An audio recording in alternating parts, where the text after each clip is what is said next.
Buenas noches, buenos días, buenas tardes, depende en qué quieras ver este video.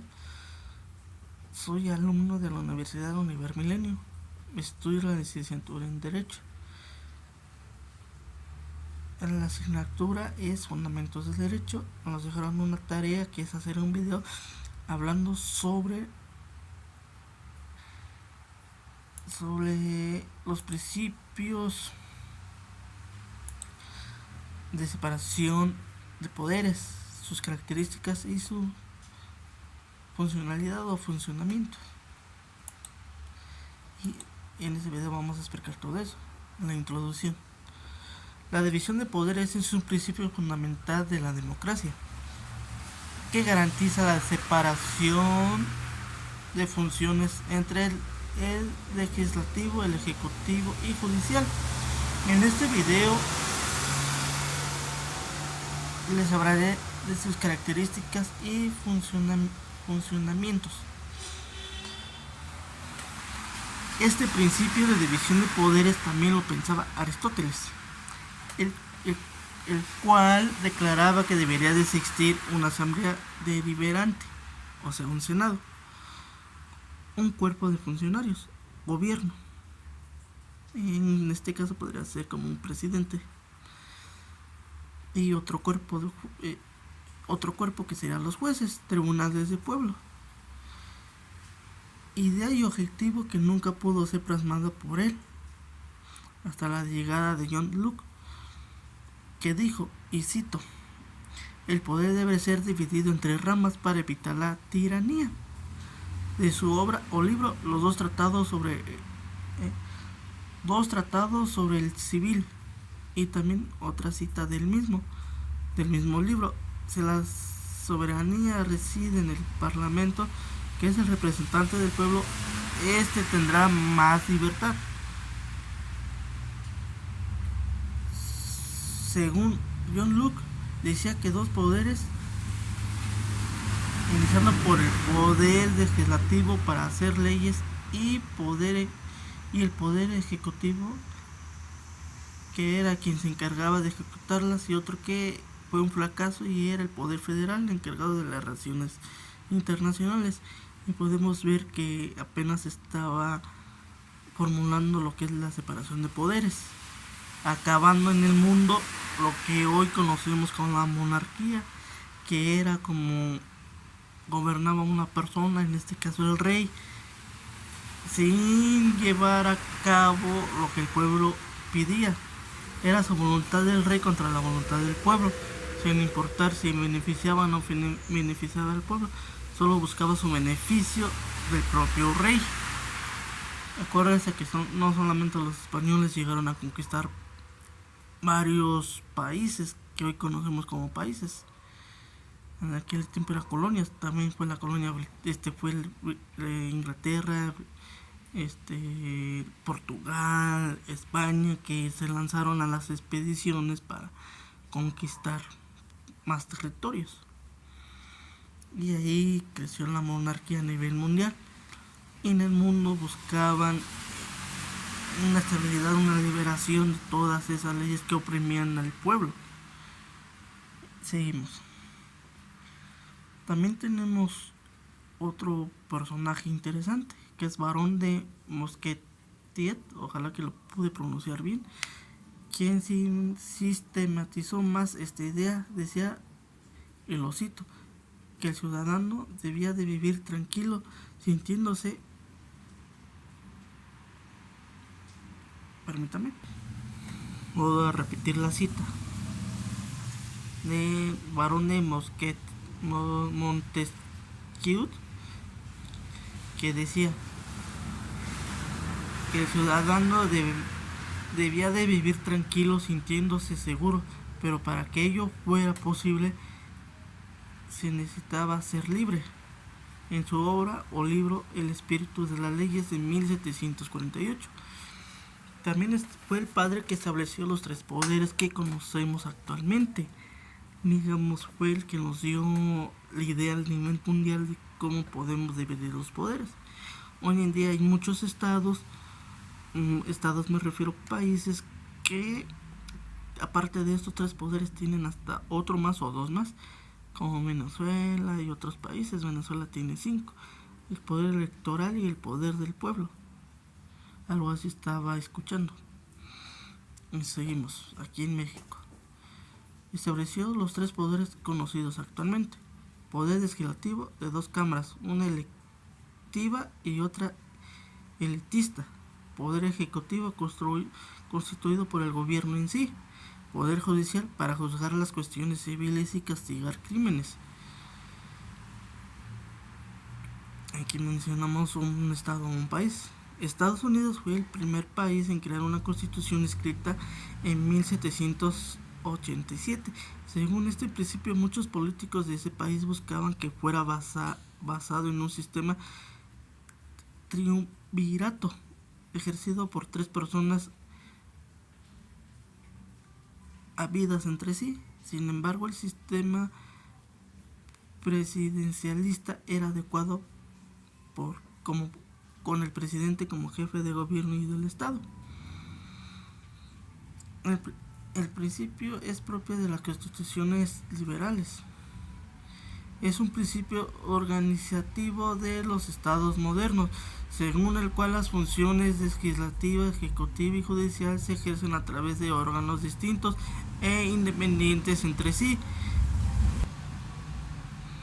el cual permite que los diferentes poderes se limiten y moderen de tal manera que ninguno prevalezca sobre el otro, e impide que haya abuso de autoridad, evita la concentración de poderes del Estado en una sola persona u organismo.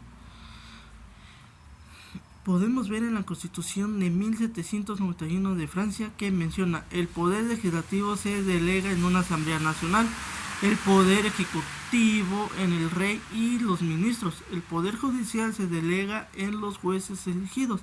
Y en México, en el artículo 39 de la Constitución Política de los Estados Unidos Mexicanos, dice: todo poder público dimana del pueblo y se instituye para el beneficio de este, que da a entender que deben hacer leyes a favor del pueblo, en este caso del pueblo de México.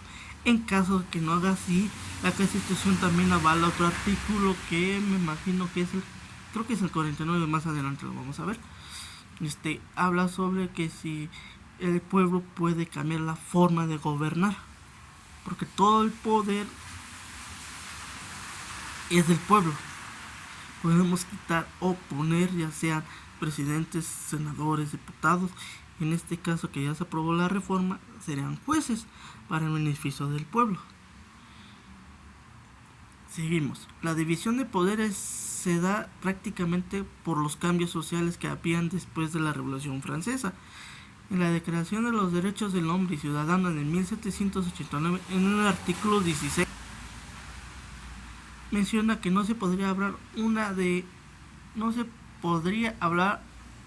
de una nación constituida si no se garantiza el principio de separación de poderes, para que no se convierta en una monarquía gobernada por un rey y al que él se atribuya todo el poder absoluto y viole los derechos de los ciudadanos, como habíamos mencionado anteriormente. Que en el mundo, por quién sabe cómo pensaban aquellas personas antes, los reyes más bien, te decían: España, yo te voy a ganar, voy a conquistar más territorio, no sé, pues si fueron una monarquía porque eran gobernados por un rey. Y ahí, a pesar de que muchas colonias en aquel entonces eran avanzadas, como la azteca, que si retomamos en el pasado, Azteca tenía un buen sistema jurídico que hoy en día nos hace falta. Está débil, ese es otro punto que tocaremos después en otro video. Y seguimos. En México, la división de poderes se encuentra establecido en la Constitución Política de los Estados Unidos en el artículo 49. El supremo poder de la Federación se divide para su ejercicio en legislativo, ejecutivo y judicial. No podrá reunirse 2 o más de estos poderes en una sola persona o corporación. Vamos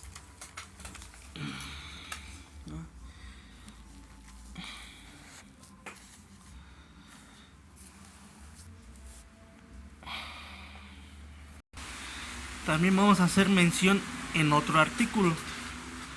La división de poderes se encuentra establecida en la Constitución Política de los Estados Unidos en el artículo 49, el que le mencionaba en el párrafo anterior. Es por ley que nosotros tenemos y nos avala para que no haya una monarquía o que una sola persona, en este caso un solo partido, sea del color que sea, pongan sus amigos que les haga más fácil su trabajo en el poder judicial, en el poder legislativo, aprobando las leyes a beneficio de ellos, siempre y cuando sea a beneficio del pueblo, pues que trabajen de la mano y así la nación pueda ser, digamos, una potencia, porque México tiene muchos recursos, ¿no? Muchas posibilidades. El poder legislativo es representado por dos cámaras. El poder legislativo es representado por dos cámaras, la Cámara de Senadores y la Cámara de Diputados. Primero se tiene que enviar una propuesta de ley o más bien una iniciativa de ley a la Cámara de Diputados. Ellos tienen una comisión especial que la analizan, la leen y después la pasan a todos para que dé su opinión y si está mal la regresan para modificarla y así, ya después se envía al Senado y el Senado, en este caso si el Ejecutivo envió una reforma constitucional, sea enviada a él con su aprobación para que él dé su firma y sea publicada en el diario oficial de la Federación y todo el territorio la pueda llevar a cabo. Y así los estados también son autónomos, es un punto importante que tiene sus división de poderes también, a pesar que son en el mismo territorio. Y la suprema ley, la Constitución Política de los Estados Mexicanos, pero también los estados tienen su propia Constitución. Cuando una reforma o un decreto digamos presidencial es aprobado por estas dos cámaras, los estados y municipios también tienen que reformar sus constituciones a pesar de que son autónomas. Y ellos también el estado tiene sus diputados locales nada más y el municipio tiene sus regidores para aprobar leyes. En el caso del municipio, aprobar sus leyes orgánicas. En el caso del estado, sus leyes me imagino ordinarias o no me acuerdo cómo se le llame. Y esa es la característica del poder ejecutivo. Se divide en dos, en el Senado y en la Cámara de Diputados. El poder ejecutivo decimos que es la única persona que tiene, digamos, todas están al mismo nivel, pero aquí en el ejecutivo en una sola persona se deposita todo ese poder. En el caso del poder judicial tienen que ser 123 diputados y en la Cámara de Senadores 120 y tantos senadores y en la Cámara de Diputados son casi 500, que se dividen los poderes, son digamos los contrapesos para aprobar o no aprobar y reformar o modificar la ley que la iniciativa de ley que se envía. En este caso, en el poder ejecutivo, el que tiene todo el poder es el presidente de la República, a que él tenga todo un gabinete que es el de gobernación, secretaría de seguridad pública, secretaría de medio ambiente, secretaría de relaciones exteriores, pero todo obedece un solo mando. Y en el poder judicial es donde digamos se aplica lo que son las leyes. Todas esas leyes que son aprobadas en el Congreso, no solamente el presidente puede enviar iniciativas de leyes para beneficio del pueblo, también los diputados y los senadores, ese es su trabajo. Para eso, digamos, vulgarmente se les paga de nuestros impuestos para que hagan reformas. En este caso serían códigos como que es el código civil, el código penal, el código familiar, el código mercantil, para llevar los asuntos que tiene el pueblo mexicano. El poder judicial se encarga de eso. Hay jueces estatales, jueces federales, hay ministros, hay magistrados, que es el más alto rango, creo, los magistrados o los ministros, no me acuerdo. Que son los que ejercen lo que es el poder en sí. Y tanto el poder judicial no se puede meter o dar órdenes al poder ejecutivo ni al poder legislativo, y viceversa. El poder ejecutivo no puede dar órdenes a los otros dos poderes, y porque son autónomos también. Ellos toman sus propias decisiones, pero se apoyan entre sí para el beneficio del pueblo. Y tenemos en el poder judicial, en el artículo 94, que dice: se deposita el ejercicio del poder judicial de la Federación en una Suprema Corte de Justicia, en un tribunal electoral, en tribunales colegiados y unitarios de circuito, y en juzgados de distrito. Este se instala en el artículo 94. La Suprema Corte de la Nación se compone de 11 ministras y ministros, y funciona en pleno o en salas, lo que les refiero.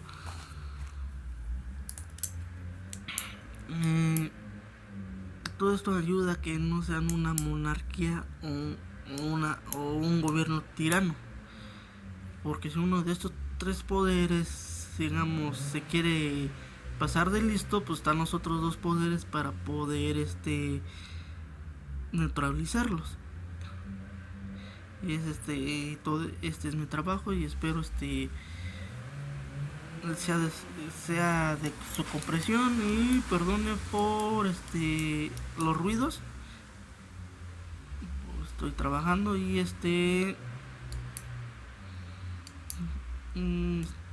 sería todo. Y se me olvidó poner imágenes, pero pues espero que la aplicación sea entendible para todos ustedes.